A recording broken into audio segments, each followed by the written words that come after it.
Hello achievers, स्वागत है आप सबका हमारे YouTube platform Hidaya Achievers Academy पे। मैं हूं आपका English faculty Gulbahar Ahmad a डेजी स्टूडेंट। आज के सेशन में हम पढ़ने वाले हैं क्लास 9th एनसीईआरटी की बुक कावेरी से चैप्टर 1 के अंदर given poem Bharat our land by Subramania Bharati. Before we dive into the poem, I have a question for you. अगर मैं आपसे पूछूं कि इंडिया में वो कौन सी चीज़ें हैं जो दुनिया में और कहीं नहीं है, what will you answer? Himalayas, Ganga, Vedas, warriors of series.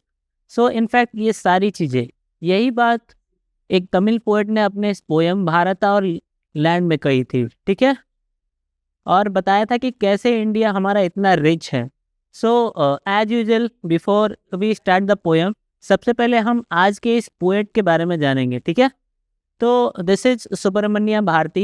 He was born in 1882। 1882 में इनका बर्थ हुआ था और 1921 में इनका डेथ हो गया, ठीक है।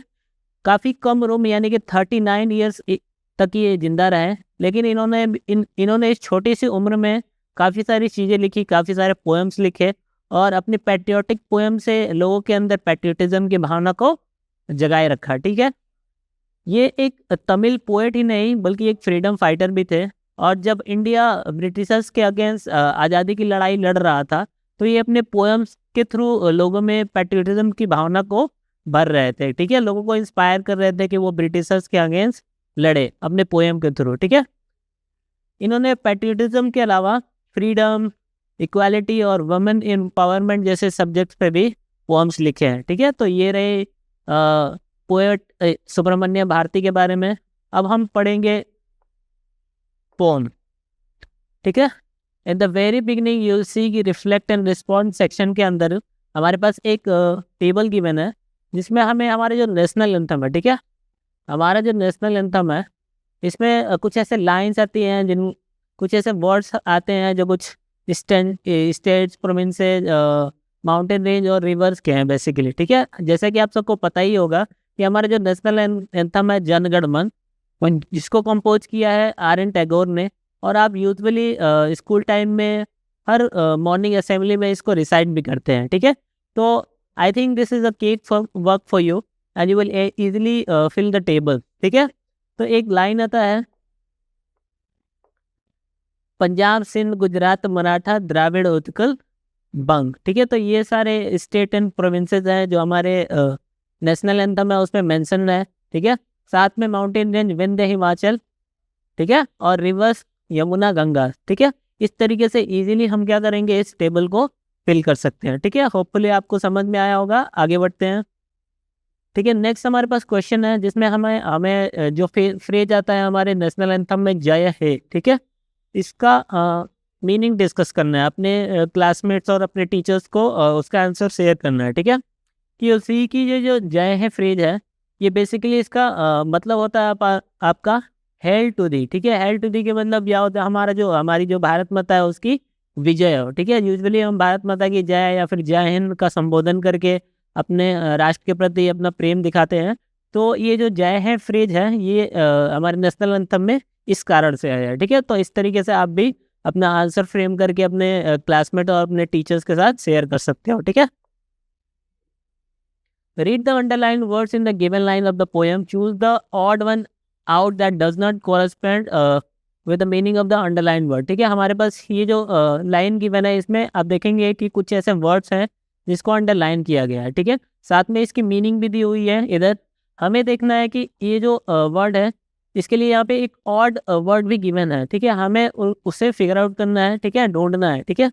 तो देखते हैं, वन बाय वन करते हैं, ठीक है। देखिए हमारे पास ये वर्ड है पियरलेस, ठीक है। पियरलेस का मतलब होता है इनकम्पेरेबल, अनमैच, जिसकी तुलना नहीं की जा सकती है। जबकि ये जो वैल्यूएबल वर्ड है इसका डिफरेंट मीनिंग होता है, ठीक है। तो वैल्यूएबल इसमें क्या हो जाएगा, ऑड हो जाएगा, ठीक है। सेकंड देखते हैं सैंक्टिफाइड। सैंक्टिफाइड का मतलब ब्लेस या प्यूरिफाइड ही होता है, ठीक है। तो अपलॉड इसमें क्या हो जाएगा, ऑड हो जाएगा, ठीक है। Auspicious, auspicious has the same meaning as fortunate and favourable, ठीक है। तो ये हमारे पास ये जो फैंटास्टिक वर्ड है ये क्या हो जाएगा, ऑड हो जाएगा, ठीक है।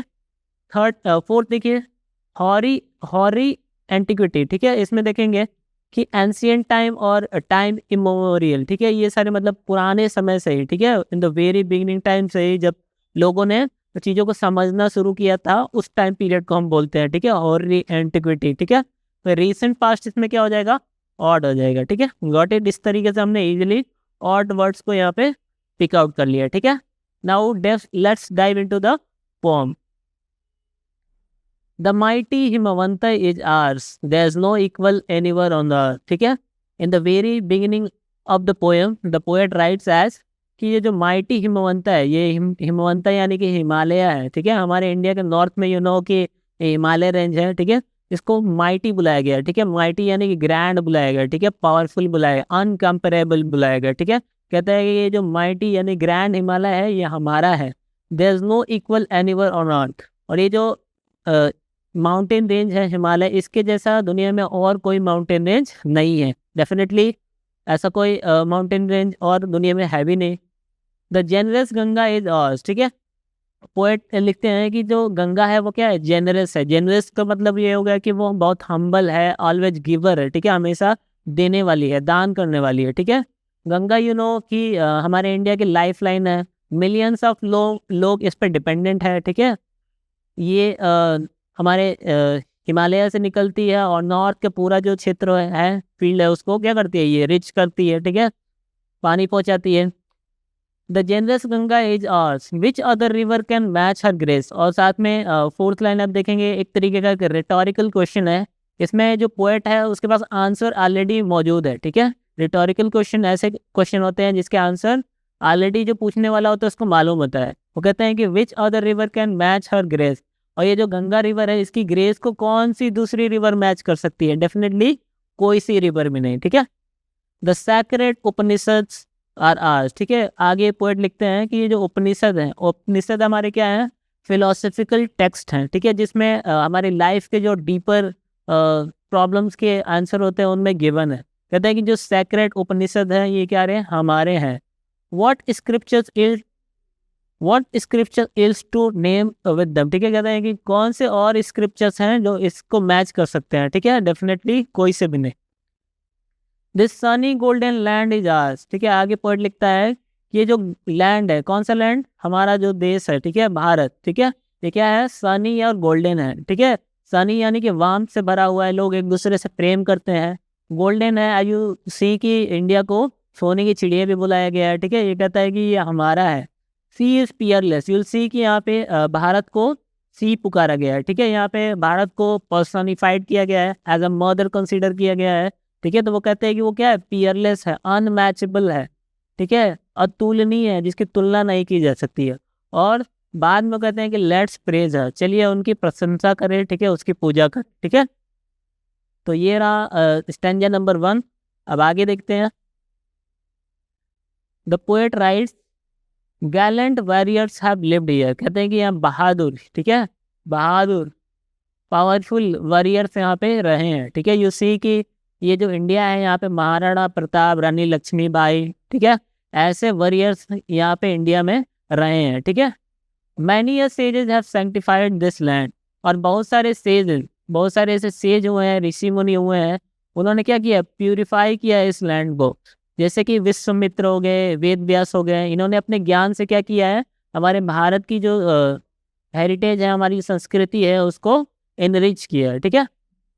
The divinest music has been heard here, कहते हैं कि डिवाइनेस्ट यानी कि purest music has been heard here. यहाँ India has been a land of music, ठीक है। और ये पोएट कहता है कि डिवाइन म्यूजिक यहाँ पे सुनाई पड़ता है। And here all the auspicious thing are found, और जितने भी पवित्र चीज़ें हैं दुनिया में वो सारी हमारे इंडिया में मौजूद हैं।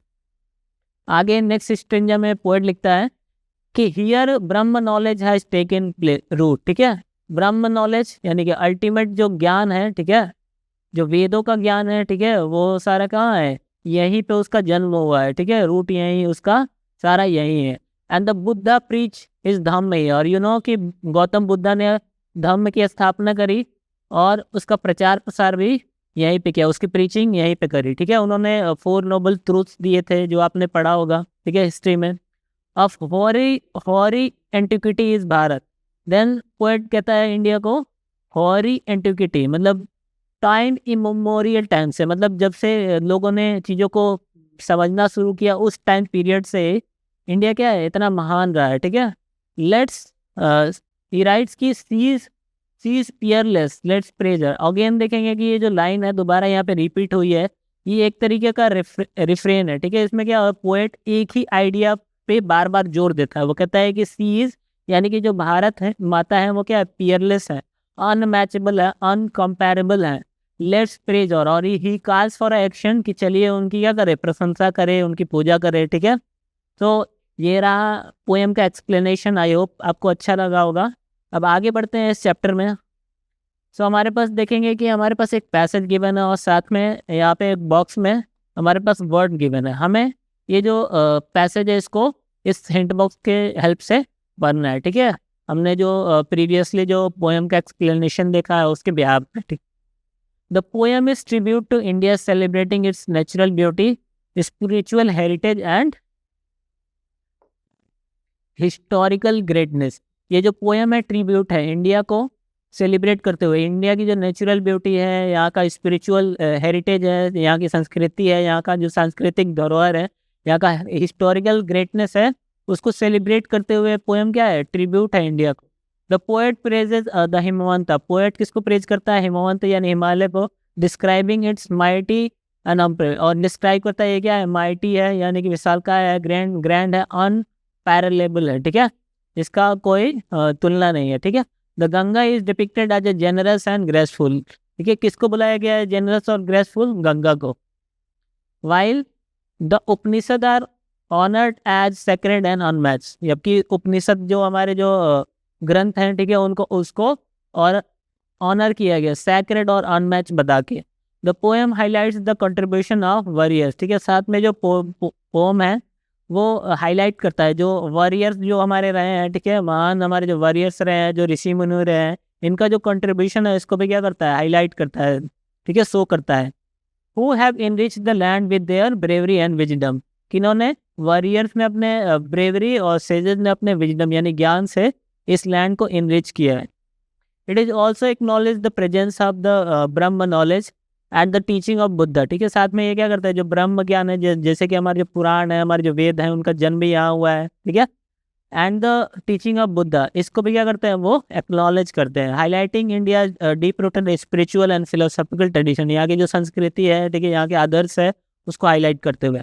The poet repeatedly assert that, जोर देता है पोएट कि इंडिया क्या पियरलेस है, अनकम्पेरेबल है, ठीक है, जिसकी तुलना नहीं की जा सकती। अर्जिंग एवरीवन टू प्रेज, और ही कॉल्स फॉर एक्शन कि सभी क्या करें, इंडिया की पूजा करें, इनकी प्रेज करें, ठीक है। तो इस तरीके से हमने इजीली इस पैसेज को भी फिल कर लिया।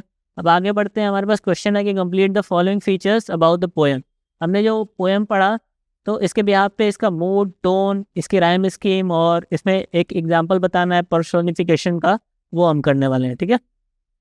The impact on the readers mood, ये जो पोएम है इसको हम जब पढ़ते हैं तो हमारा मूड कैसा होता है। डेफिनेटली जब हमने ये जो पोएम पढ़ा, इसका एक्सप्लेनेशन देखा, तो हमारे अंदर पैट्रियटिज्म की भावना जगी। हम पे क्या हुआ, हमने हमारा जो कंट्री है उस पर प्राउड फील किया, ठीक है। तो मूड क्या हो जाएगा, patriotic and proud. The poets attitude, tone क्या था इस पोएम का, सेलिब्रेटरी था, ठीक है, गॉट इट। किस तरीके से पोएम जो पोएट था वो इंडिया की जो ब्यूटी थी, इंडिया के जो सेजेस थे, वॉरियर्स का कंट्रीब्यूशन था, यहाँ की जो संस्कृति थी, सभ्यता था, उसको सेलिब्रेट कर रहा था पोएट, ठीक है, अपने पोएम के थ्रू। द राइम स्कीम, देखोगे कि इस पोएम में बेसिकली राइम स्कीम उतनी टाइट तो नहीं है, लेकिन लूज राइम स्कीम आपको देखने को मिलेगा। बेसिकली देखेंगे कि सेकंड और जो फोर्थ लाइन है उसका राइम स्कीम कहीं कहीं पे देखने को मिलेगा, ठीक है। ये जो पोएम है, ठीक है, इसमें राइम स्कीम लूज है, ठीक है, कहीं कहीं पे है। एग्जाम्पल ऑफ पर्सनिफिकेशन, आप देखेंगे कि लाइन आया था सी इज पियरलेस, ठीक है। इंडिया को क्या बोला गया था वहाँ पे, एज अ मदर कंसीडर किया गया है, इंडिया को सी कॉल किया गया है, ठीक है, उसको पर्सोनिफाई किया गया एज अ मदर। होता क्या है कि जब हम किसी नॉन लिविंग ऑब्जेक्ट में हम लोग लिविंग की कैरेक्टरिस्टिक्स डाल देते हैं, ठीक है, उसको कंसीडर कर लेते हैं, तो उसको हम लोग पर्सोनिफाइड बोलते हैं, ठीक है। उसमें लिविंग का जब हम कैरेक्टरिस्टिक डाल देंगे तो उसको हम लोग पर्सोनिफिकेशन बोलते हैं, ठीक है। इंडिया को पर्सोनिफाई किया गया है यहाँ पे as mother. What is the impact of refrain, she is peerless let's praise, ठीक है। तो रिफ्रेन क्या होता है, बेसिकली जो पोएट होते हैं अपने पोएम में कुछ ऐसे लाइन्स होते हैं उसको बार बार रिपीट करते हैं, ठीक है। तो रिफ्रेन का यूज पोएट इसलिए करते हैं ताकि वो किसी सिंगल आइडिया पे जोर दे सके, ठीक है। आप देखेंगे कि ये जो लाइन है सी इज पियरलेस लेट्स प्रेजर, ये बार बार आई है, ठीक है। बार बार इंडिया को पियरलेस बोला गया, अनमैचेबल बोला गया है, इंडिया क्या अतुलनीय बोला गया है। और साथ में एक कॉल किया गया है, लोगों को बोला गया है कि लोग क्या करें, इसकी प्रेज करें, ठीक है, इसकी प्रशंसा करें, इसकी पूजा करें। What is the impact of reference, ये हमने कर लिया। Complete the following sentence appropriately, ठीक है। India is metaphysically describe as this sunny golden land suggesting that, ठीक है। इंडिया को यहाँ पे हमने देखा कि सनी गोल्डन लैंड बुलाया गया, ये बताता है कि इंडिया क्या है, रेडिएंट है, ठीक है, वाइब्रेंट है, प्रॉस्परस है, बहुत रिच है और फुल ऑफ वार्म से भरा पड़ा है, ठीक है। इंडिया को हमने पढ़ा था कि इंडिया को हमने सोने की चिड़िया बुलाया जाता था, ठीक है, हिस्ट्री में, ठीक है। तो यहाँ पे पोएट ने भी क्या किया, इंडिया को गोल्डन लैंड बुलाया। आगे हमारे पास क्वेश्चन है जिसमें 2 कॉलम गिवन है, ठीक है। तो पोएम में हम देखेंगे कि बहुत सारे सिंबल्स का यूज किया गया। सिंबल्स बेसिकली कुछ ऐसे वर्ड्स होते हैं जिनके मीनिंग डीपर होते हैं, ठीक है। हमें फिगर आउट करना है कुछ ऐसे ही सिंबल्स को और उसके मीनिंग से हमें उनको मैच करना है, ठीक है। यहाँ पे मीनिंग गिवन है और इधर कुछ ऐसे सिंबल्स दिए हैं जो इस पोएम में यूज किए गए हैं, ठीक है। तो हमें मैच करना है उसको। यू विल सी कि वर्ड है आपका हिमवंता। हिमवंता जो हिमालय है वो स्ट्रेंथ और परमानेंस को सिंबलाइज कर रहा है, ठीक है। गंगा प्यूरिटी और जेनरोसिटी को सिंबलाइज करती हैं। उपनिषद स्पिरिचुअल एंड फिलोसफिकल लेगेसी को सिंबलाइज करते हैं, ठीक है। गैलेंट वॉरियर्स एंड सेजेस, ये जो फ्रेज है वो करेज और विजडम को सिंबलाइज करते हैं। साथ में ब्रह्म नॉलेज और बुद्ध धम्स, ये नॉलेज और इनलाइटमेंट, ठीक है। यहाँ पे बुद्धा सिंबलाइज कर रहा है यहाँ पे इनलाइटमेंट को, ठीक है। सनी गोल्डन लैंड इंडिया के रिचनेस और ग्लोरी को सिंबलाइज कर रहा है, ठीक है। यहाँ पे आप देखेंगे बहुत सारे ऐसे सिंबल्स यूज किए हैं पोएट ने, ठीक है। और उसके डीपर मीनिंग यहाँ पे गिवन है, तो इजीली हमने क्या किया, इस पोएम का जो हमने एक्सप्लेनेशन देखा था उसका यूज करके इसलिए इजीली इस कॉलम को हमने मैच कर लिया, ठीक है। द पोएट यूजेज इमेजरी, ठीक है। इमेजरी क्या होता है, इमेजरी कुछ बेसिकली कुछ ऐसे लिटरेरी डिवाइसेस होते हैं जिसका यूज पोएट अपने पोएम में करता है। और ये जब वर्ड आते हैं तो हमारे मन में क्या होता है, एक उसका फिगर बन जाता है, सीन बन जाता है, ठीक है।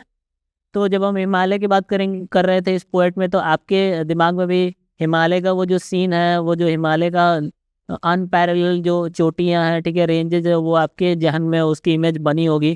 कुछ ऐसी फ्रेजेज या फिर वर्ड्स इस पोम में पोएट ने यूज किया है जो एक तरीके की इमेजरी है, ठीक है। तो हमें उसको ढूंढना है।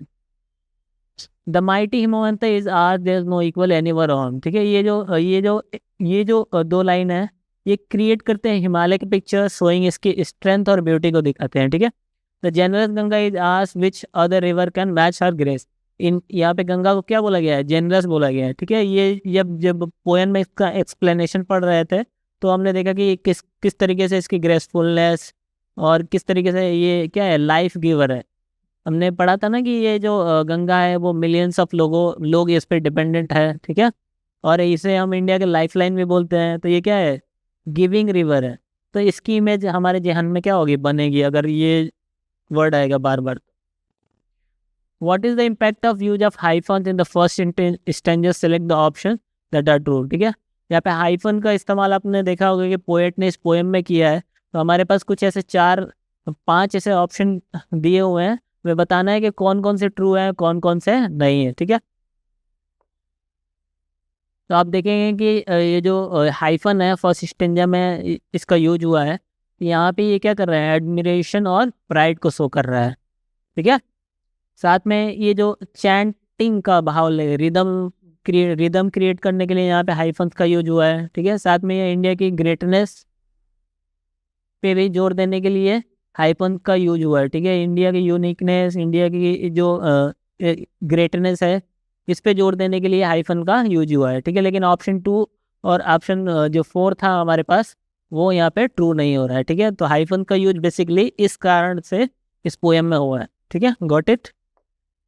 तो ये रहा हमारा पोयम भारत और लैंड बाय सुब्रमण्यम भारती का एक्सप्लेनेशन। आई होप कि मैं आपको इस पोएम का एक्सप्लेनेशन समझ में आया होगा, अच्छा लगा होगा। अब आगे के वीडियो सेशन में हम डिस्कस करेंगे इस पोएम के बिहाफ पे गिवन जो क्वेश्चन एंड आंसर है, हम उसको सॉल्व करने का कोशिश करेंगे। सो अगर आपको ये सेशन अच्छा लगा है तो please like and share and subscribe. Keep learning, keep achieving.